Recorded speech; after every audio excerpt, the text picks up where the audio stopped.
Hey, what is up guys, Seth here, and today I'm bringing you something fantastic, the Tier 1 Infernity deck for the TCG format.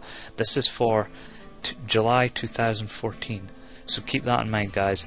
And one thing about Infernity is you can ban away their barriers, you could put it down to 1 if you want, and they still keep coming back. Now you look at this deck and you'll go to me, Seth, there's not much about this deck that would make it any different from the typical deck. And to you guys I say, you're absolutely right. There is absolutely nothing new about this deck really in the scheme of things, except a few changes that I've made. But the most important thing about this is, and wait for it guys, it's the actual format that's changed. Nothing about the deck has changed, but the format has changed. Now what do I mean? I mean the new rulings for draw power. Okay? Now if you go first in Infernities, you only draw 5 cards. But that's fantastic for Infernities because Infernities want a 0 card hand. So yeah, you draw 1 less card, but that's 1 less card you have to discard out your hand. So that's fantastic for them. Then if you go second, well that's an extra card you get. So if you do get your handless combo, you just got an extra card for your handless combo. So whether you're going first or second, there is no downside to running Infernities. So if your opponent makes you go first because he thinks it's some sort of disadvantage, you will win. You will still win. You'll still get your 5 cards down to 0. You get your Infernity Archfiend, and it begins. It begins as quickly as that.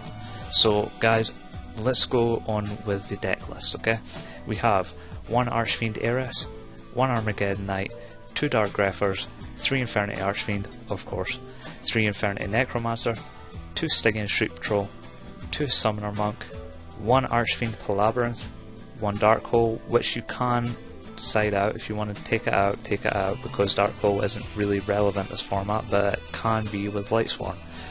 When it comes to Foolish Burial, we run just the 1 just because we need that Stygian into the grave, or sometimes Archfiend Heiress to get that Archfiend into our hand. We run 1 Infernity Launcher, of course, 2 Instant Fusions, 3 Mystical Space Typhoons, 1 Reinforcement of the Army, and that will not change even if even though Reinforcement of the Army is going to 2, we don't run more than 1. We run 2 Soul Charge just because it's broken and it's going to stay. We run 1 Transmodify. This helps us get Archfiend out even more consistently. We've got 3 Upstart Goblin. You could probably take this out if you wanted to, but I kind of like it. I kind of like the ability to thin out the deck just a little bit.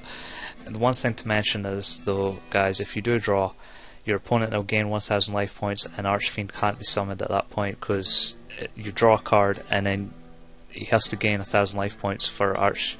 It's a missing time in ruling, so I just want to point that out. You've got Archfiend's Roar. At 1, you've got the Compulsory Evacuation Device, the 2 different Dimension Grad. I like this because hats are going to be prevalent in this format. Prevalent? Whatever, I don't care. Different Dimension Ground is so good because this turn any monster sent to graveyard is removed from play instead. This is helpful for when you're against artifacts or when you're against hats. It helps any plays you want to make. It really is, and it only works for that particular turn. So it's not like Macrocosmos where it's just continuous and you're going to suffer because you're running Infernities. We have the 1 Infernity Barrier, of course, the 3 Infernity Break, of course, the Mirror Force, which you could side out for Dimensional Prison again, or you can just take it out completely and put in Dimensional Prison. It's up to you. Solemn Warning is at 1, so that's the 40 cards of the deck. The extra deck is Darkfire Dragon at 1. We do run 2 Instant Fusion, but to be fair, we really only ever need to use 1. Like if you do draw 2 Instant Fusion, well, you're kind of screwed, but at the same time, you could run another fusion monster. I just wouldn't really suggest that. I would even side out one of the Instant Fusions for something else when you do side that out.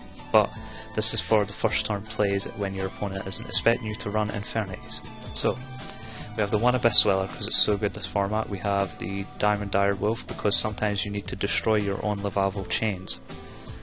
We have the 1 Exciting Knight. We have the 1 Evil Swarm Ouroboros. I kind of like him. I like his attack, I like his effects. He's a good card, he's a solid card. Gagaga Cowboy at 1, the Levavel chain like we mentioned, the 2 of them. The Levier, the Sea Dragon, you've just got to run these, you have to run that. The 2 101s, the Master Kiwi, of course. The Rhapsody and Berserk, I just like him because he can up the attack of other XYZ monsters, and he banishes cards from the grave. And we run Fallen Papal Operative. The siding is the most important part for Infernity, because once your opponent realises you've run Infernity, he's going to start running things to counter your Infernity. This is why we side in Prohibition, so that we can lock down their cards as well. Things like Judgment Dragon, we can just declare Judgment Dragon, can't be used in any way. The other thing we could do is take out Mystical Space Typhoon or Artifact Morotech or Firehand if we want to. We can just make sure that they can't do anything. We've got Breakthrough Skill at 2. Obviously this is a good card at this format. We've got the 2 debunks because everybody's run debunk and it's a good card. Dimensional Prison at 1, the 2 Light Imprisoning Mirrors, the Skill Prisoner, the Soul Drain, the Huge Revolution is over, you can take that if you want, but I kinda like it. The Trap Stuns, 2 Trap Stuns, and the Wiretap. So, that is the deck for Tier 1 at the moment, guys. It's for the July TCG format for 2014, and the reason that it's so good at the moment is because Infernities get a boost by the ruling changes for draw power for your first turn. So if you draw 5, that's 1 less card you have to get out of your hand. If you draw 6, that's 1 more card that you have to use against your opponent if he tries to, counter your plays. It's a good deck to run.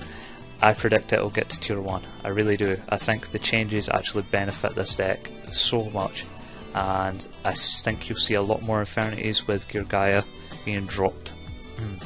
So,